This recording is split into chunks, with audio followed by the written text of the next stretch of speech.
Welcome to another episode of A Bad Idea for Podcast. Today we're gonna get deep inside of the flag football world because we have one of the best promoters of this sport here in Europe, and you're going to know more about his history. But as a tradition of A Bad Idea for Podcast, so I need to do a proper introduction. Okay, so here we go.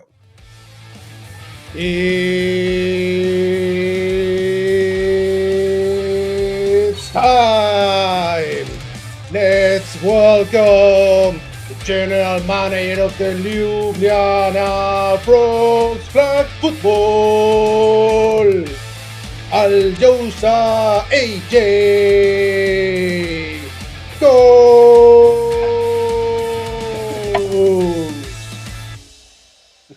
That was even better than John Cena intro. So, How you doing, man? it, yeah, I'm doing good. I'm doing great, actually. Thank you for inviting me to your Bad Idea podcast. Hopefully, I will have a bad idea for you and for the listeners. Okay, we'll see. We'll see, man. As I said, you're the general manager of the Ljubljana Frogs Flag Football, but we want to know first more about you and how you get involved in flag football and why.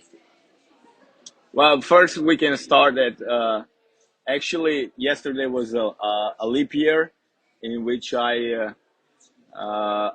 had a team meeting and I, let's say, stepped down as a general manager because everybody in our team knows that in front of me are 2 more years in playing career, and I really want to just enjoy it. And let's call it a quits from the general manager spot because one of the bad ideas is to run everything by yourself, especially in the flag football world. Um, Actually, I started with the flag football in 2016 when I had a, it wasn't a called podcast then. It was more a radio show, Okay. more sexless drugs. And I invited one of the friends, Vicky Corels, who was the president of Ljubljana Mustangs back then. She was working a lot with the kids, and afterwards she told me, "You should really come to our club to help us with everything that it is, especially with the kids, and you will enjoy this sport." So I started my sport career when I was 8 years old. Started with the basketball and then went to the futsal and the soccer. It was a good opportunity. So I just got hooked into the flag football, and many years after that, on the first step on the pitch, I founded with a couple of others, Ljubljana Frogs, and as you said, it's very nice to hear that we are one of the best promoters of flag football as a sport in Europe Yep. And then, and abroad. yeah, and then for you, your personal opinion, what's right now the level of Europe flag football In in generally, general? well, I think that in past 5 years, everything went just up, especially because more and more clubs and especially national flag football teams are trying to do something more about it. So it's better coaching, it's better. They have a little bit more resources. There is a little bit better methodology how to approach the game, and it became very electric as a sport because the defenses are much better than they were 7, 8 years ago, which means that the attacking side of the ball has to do something about it if you want in order to win the game. And when you see it playing on the European national level and in European Championship and also in the World Games, the Europe is progressing every step of the way. And for you, which country is the most difficult to face or to play against with? Oh well, as a country Yes, a right country. now, yeah, well, Germany with Benny Clever on the quarterback, they just won European Championship. They were unbeaten the whole the whole year, and for the whole year that I was watching him closely and Waldorf Wanderers and everybody that is involved in that club, I think they were unbeaten in Championship Bowl. I know that they were unbeaten in the European Championship. So yeah, Germany is number one team in Europe right now. Okay, you mentioned Germany, and in at least in the women's flag football team, they have people like Pia Schwartzman or Mona Stevens.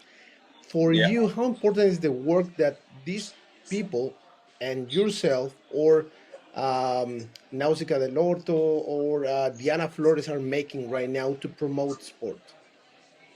Well, one thing is just promoting the sport. The other aspect that we have to take into the consideration is how they can affect the whole game outside of the field, which means attracting sponsors, how to run the social media, how to be the face of the franchise as a club, and also as a face of the franchise or a companies that are involving getting much more money into the sport as they did. So on the one side we have females, and on the other side we have males. In, let's say, in women's side, we have a lot of influencers who are doing tremendous jobs. You mentioned Pia Schwartz, you mentioned Mona Stevens, you mentioned Diana Flores, you have Nausigo del Orto, uh, Olga Sotillo from Spain, and everybody is just trying to get something more attracted to the sport as such. I don't know if that is going to work on the attraction that more and more people are going to get involved in the sport. And my personal opinion is also that, do we need a massive approach from new players from all around the world to get into the sport, which is as a flag football? Because the talent is everywhere. So that just means that it's going to go and progress, but it's not the sport that you can have immediate results.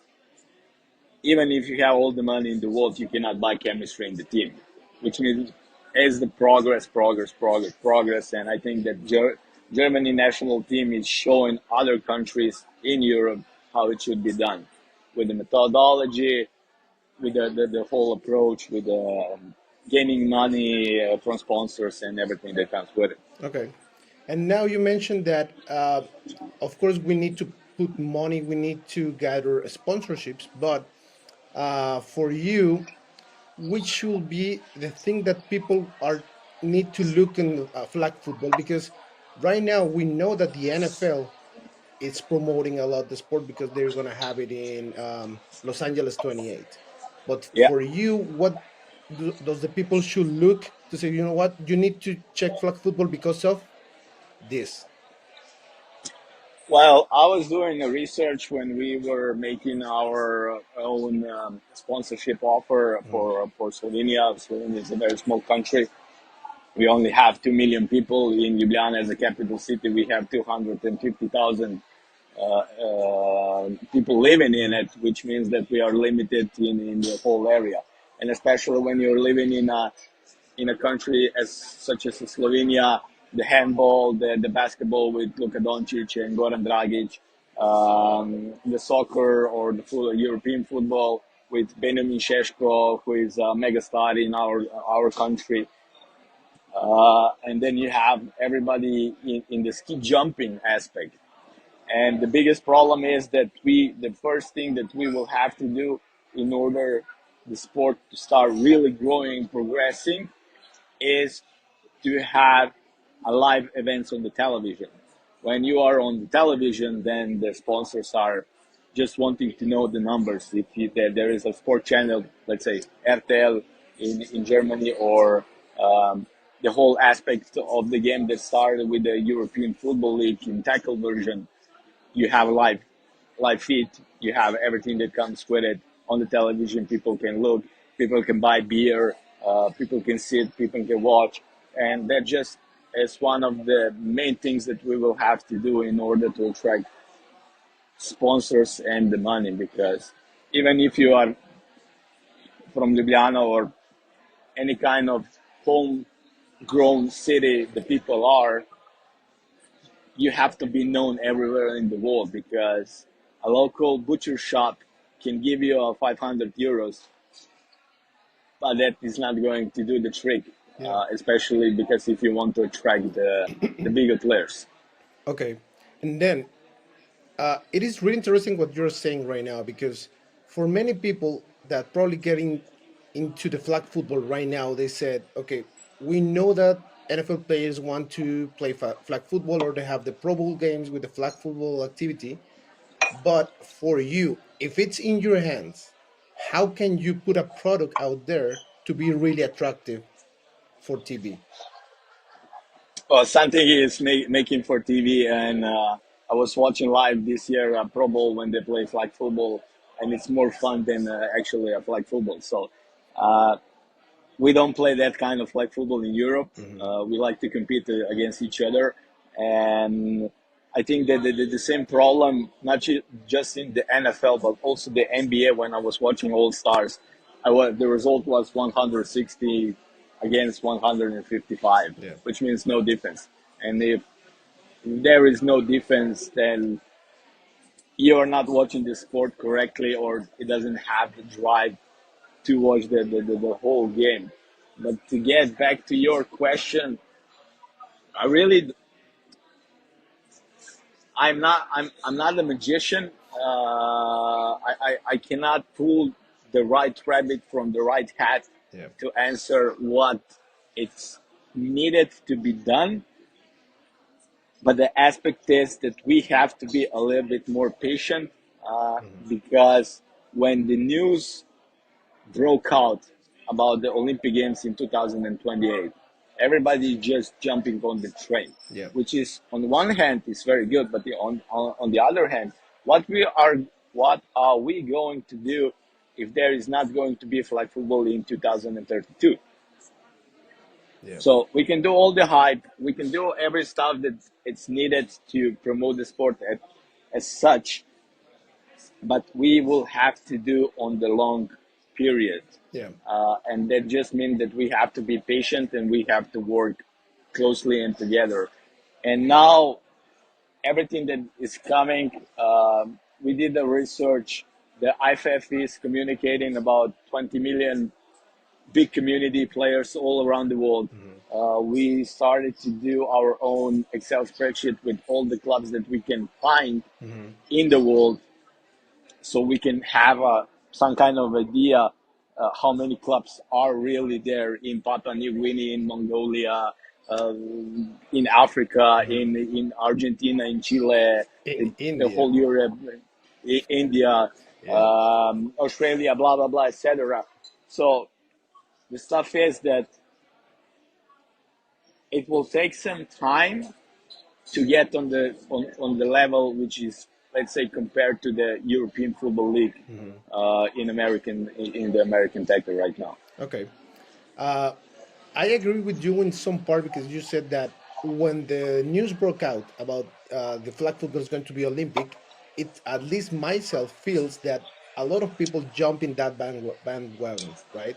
Yeah. Because it, I want to be in the Olympics, I want to be this, I want to do. But in your opinion, what will happen with those players that they play the sport before they become Olympic and they're gonna be there after that happen? Well, there's two sides of the story, Hmm. really.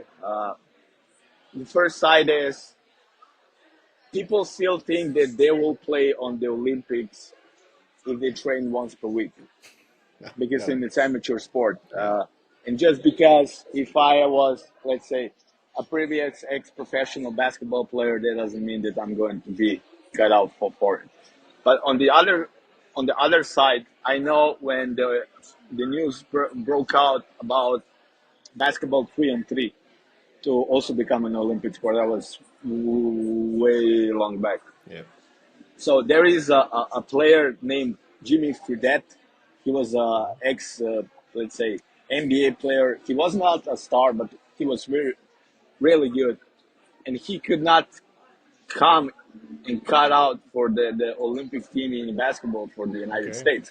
So he started to play basketball 3-on-3, which means that he is one of the let's say, most notable, one of the most good players in the world in basketball 3-on-3. Mm-hmm. So I believe that in NFL you have, let's say, Amon St. Brown and Equemio St. Brown. Mm-hmm. They're both Germans. So after they finish their career, why should they not be just in the mix Yeah. for the flag football?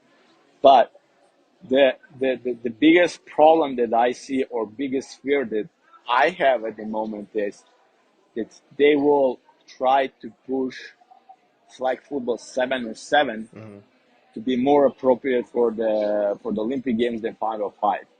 But 5-on-5 is much better. It's much more athletic. You have to have the IQ. It's a smaller field. There is less room for.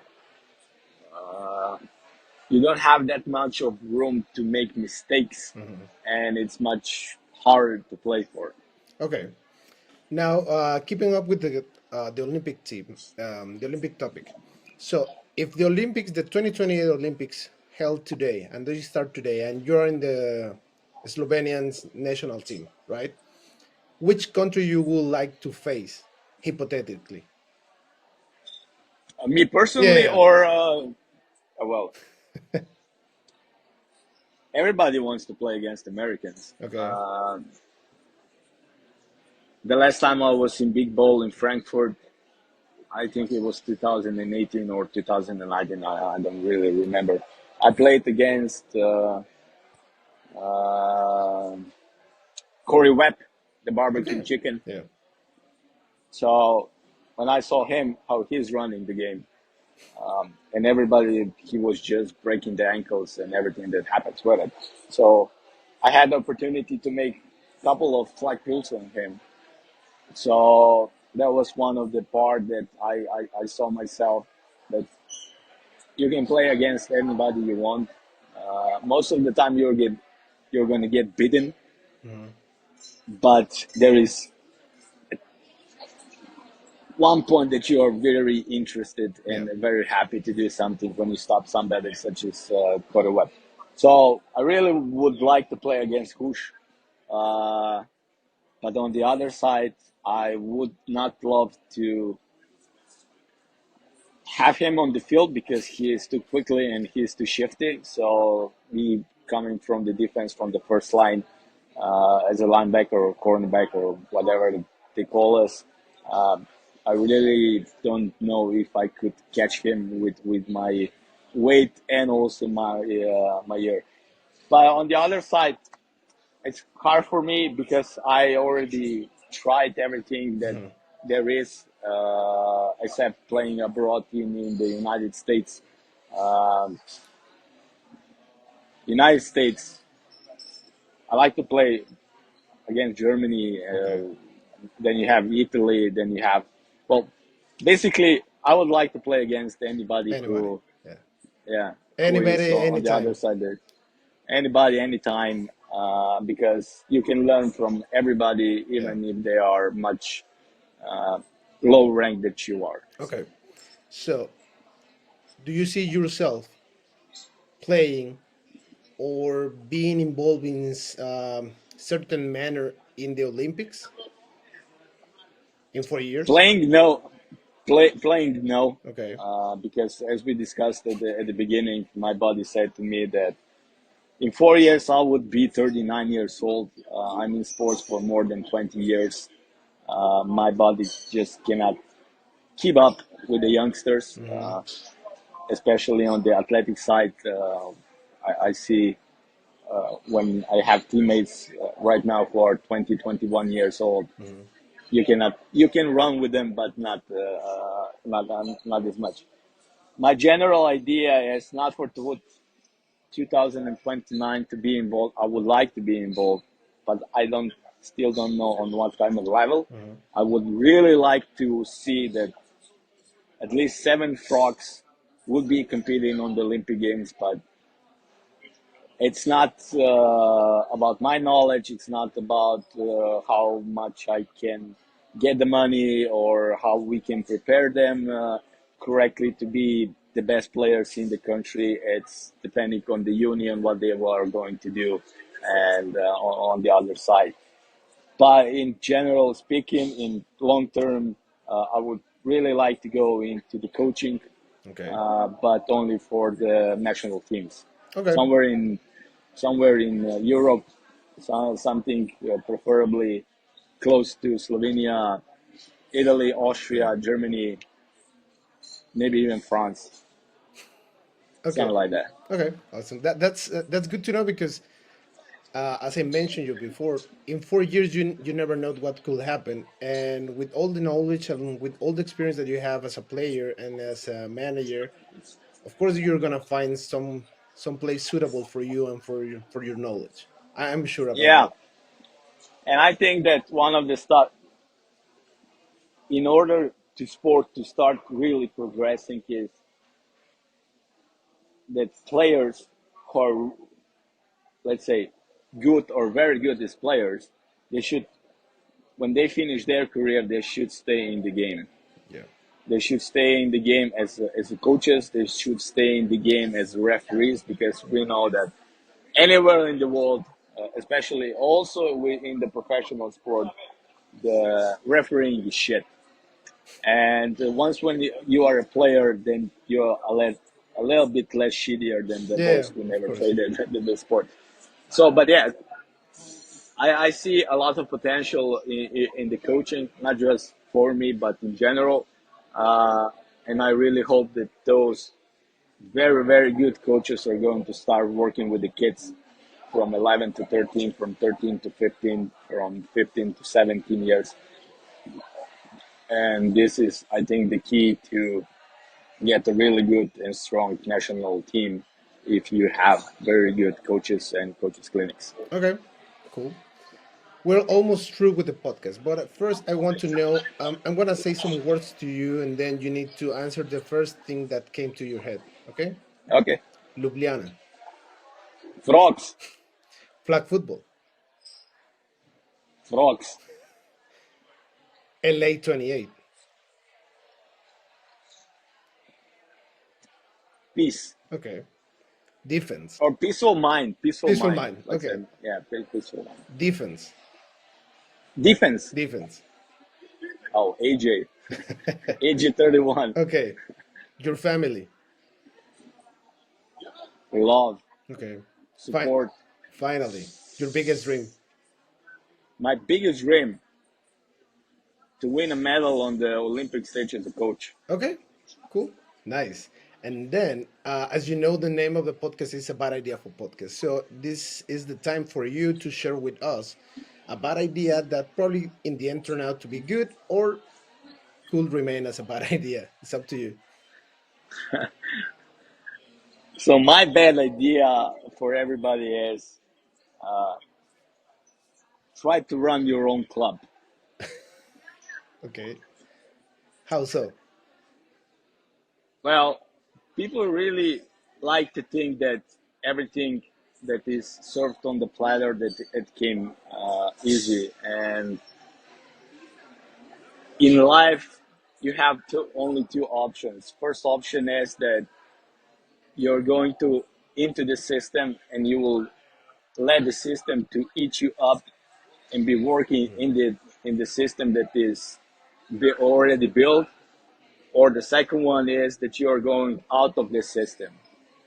Neither option that you choose in life is not going to make you 100% happy.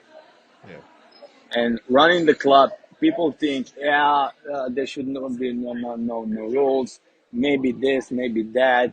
I have a fever. I have a date. I have a blah blah blah.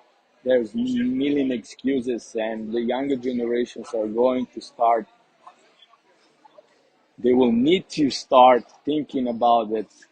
The bad idea is to get into the sport, but yeah. if you want to do anything about the sport, you will have to push yourself to the limits that you never knew those limits exist. Okay, So when you're running your club, you have to be surrounded by the people who are living the same dream, and they are working towards their dream.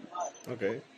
but it's not as easy as people think. If you think that you could do better, think twice before you start doing it, Yeah. because you will have the same shit as you did as a player or a general manager or the person who was involved in the sport as such. So the bad idea for everybody is make your own club, and after 2 years of your life, you can call me up and I will buy you a beer when you will see that how much good things can happen. You will not change them for anything. Yeah. But if you could go back and somebody asked you the same question, would you do it again? No. Okay. Cool. Now, I want to close with this. For you, so far in your professional and athletic career, what has been the most rewarding situation that you had lived so far? I don't think we have so much time to say everything that happened, but You can choose one. I it will sound really cheesy, but I would not be here where I am at this moment in this sport in my playing career and as a person who is involved in the highest level of running the club without my wife.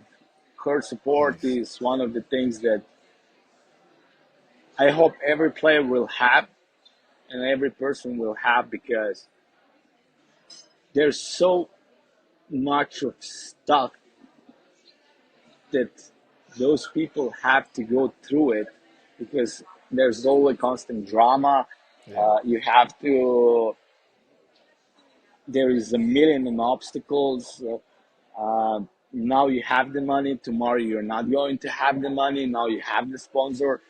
Next year, the sponsor is going out because you don't have the results and he doesn't understand the progress that you should do. Then you have the players, then you don't have the players, then you have the coach and you don't have the coach, then you have your own infrastructure and then you don't, and then you have the money and then you don't, and then you have a Yeah. happy tears and then you have the sad tears. The amount that she had to put it through everything, I would not be here, and no player is going to be at the peak of his performance and living his dream if he's not going to have the support of the most closest people that are surrounded by them. That's a good way to put it. That's a good way to put it because the intensity and the work that you and all the players and all the managers and all the people involved in American football or flag football put every day, they also need to have a counterpart that help them to be grounded and to continue to be better. So it's a good way to put it. Yeah, Amazing. So, AJ, I really appreciate the time that we have with you. And thank you for letting us know you a little bit more and know more about what you're doing at your expectations and probably the future that comes for you. Okay, we wish you all the best for your future endeavors, and of course, we wish the best for the Ljubljana Frogs, and not thank only you. that seven players have the opportunity to go to Olympics, but probably 11, 12, 30. Seven be seven is a magic number, so seven should be fine. We don't need 11. The seven will be fine. Okay, perfect. Thank you for inviting me. It has been a pleasure to be once on the other side of the camera, Yeah. speaking to somebody and answering to the questions.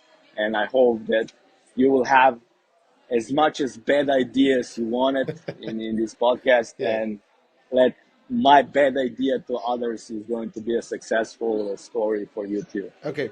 Awesome. Thank you, AJ, and wish you the best. See you around, man. Thank you, Juan. Ciao. Bye.